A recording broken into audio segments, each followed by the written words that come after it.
Сәлеметсіздер ме, құрметті ұстаздар, бірінші сынып оқушылары. Ана тілі сабағына қош келдіңіздер. Бүгін 9-шы сабақ, тақырыбымыз дауысты және дауыссыз дыбыстар. Сабағымызды бастамас бұрын дыбыстар нешеге бөлінетін еді, есімізге түсірейік. Әрине дыбыстар екі топқа бөлінеді. Ол біреуі дауысты, біреуі дауыссыз. Дауысты дыбыстарды біз қызыл түспен, дауыссыз дыбыстарды көк түспен белгілейтінбіз. Дауысты дыбыстарды қайталап атайық. А, ә, е, о, ү, о, ү, о, і, и, у. Дауыссыз дыбыстарды атайық.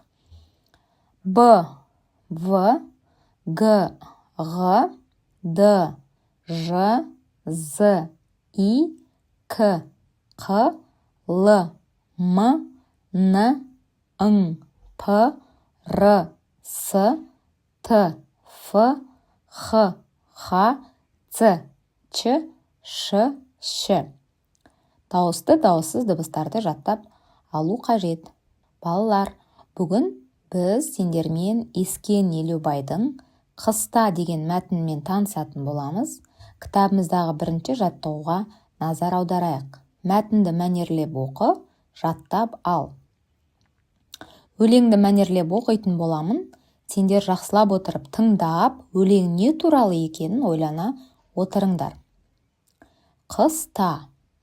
Жер ақ қарға оранды, күн аязды, боранды. Жылы жақтан келген құс жылы жаққа оралды. Мұрнымыз қызарып, құлақтарды үсітті. Қысқа түндер ұзарып, кидік тон мен ішікті. Қалай ойлайсыңдар, өлеңіміз не туралы екен? Дұрыс айтасыңдар, қыс мезгілінің ерекшеліктері туралы. Яғни қыста айналамыздың барлығы әппақ қар болады, күн суытады, құстар жылы жаққа ұшып кетеді. Қыста біз далада жүрген кезде мұрнымыз қызарып, құлақтарымыз тоңа бастайды.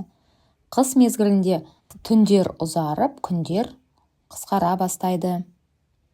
Үстімізге қалың тон, ішік кие бастаймыз, Енді балалар, осы өлеңнің ішіндегі үсітті деген сөзге назар аударайықшы. Құлақтарды үсітті.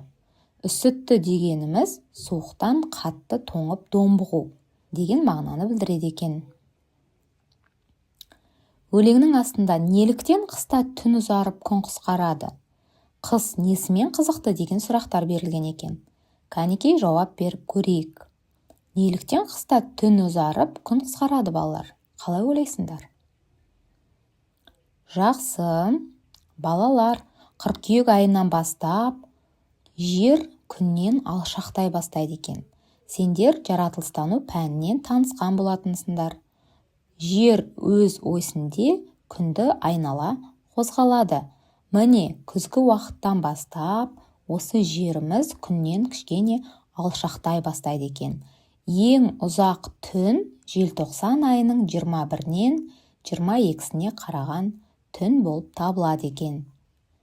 Қыс несімен қызықты балалар? Қыс мезгілі не үшін қызықты сендерге? Дұрыс айтасыңдар, сендер қыста далада шанамен, шаңғымен сырғанайсыңдар, қармен ойнайсыңдар, ақ қала жасайсыңдар. Және де қыс мезгілінде жаңа жыл мерекесі болады. Міне осының барлығы балалар үшін өте қызық, ғой балалар. Енді дәптерімізді ашып, йо дыбысын дәптерімізге бас әрпін және кіші әрпін көркем жазайық. Келесі екінші жаттығуымыз өлеңді оқиық, не туралы екен? Далада қар борайды, ақ мамыққа орайды, мұз болады қатады, жып-жылтыр боп жатады. Бұл өлеңімізде қыс мезгілінің ерекшелігі туралы, Қыстағы қарымыз әппақ мамыққа ұқсайды. Айналамыздағы суымыздың барлығы мұз болып қатады. яғни ол жып-жылтыр болып жатады дейді. Енді осы екінші жаттығуды біз дәптерімізге қатесіз, тап-таза етіп, әдемі көркем жазумен көшіріп алайық. Көшіріп болғаннан кейін балалар, осы өлеңнің ішіндегі қарамен берілген сөздерді қарайықшы, ол қандай сөздер? Қар және мұз. Енді осы қар және мұз деген сөздердегі дауысты, дауыссыз дыбыстарды ажыратайық. Кәнеки қар дегендегі қ дыбысы.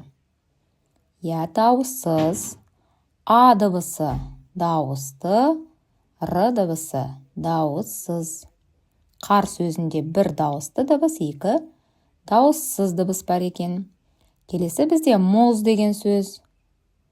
М дауыссыз, О дауысты, З дауыссыз. Мұз сөзінде екі дауыссыз, бір дауысты дыбыс бар екен. Енді балалар, сендердің дәптерлеріңде екінші жаттығудың астында шығармашылық тапсырма берілген екен.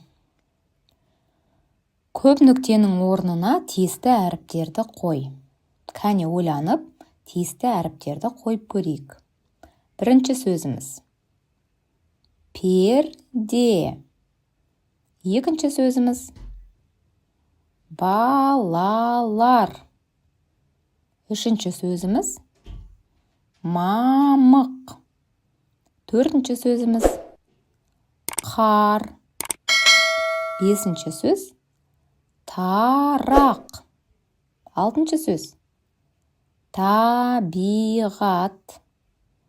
Жетінші сөз нар. Сегізінші арша. Тоғызыншы сөзіміз боран деген сөздер шығады екен.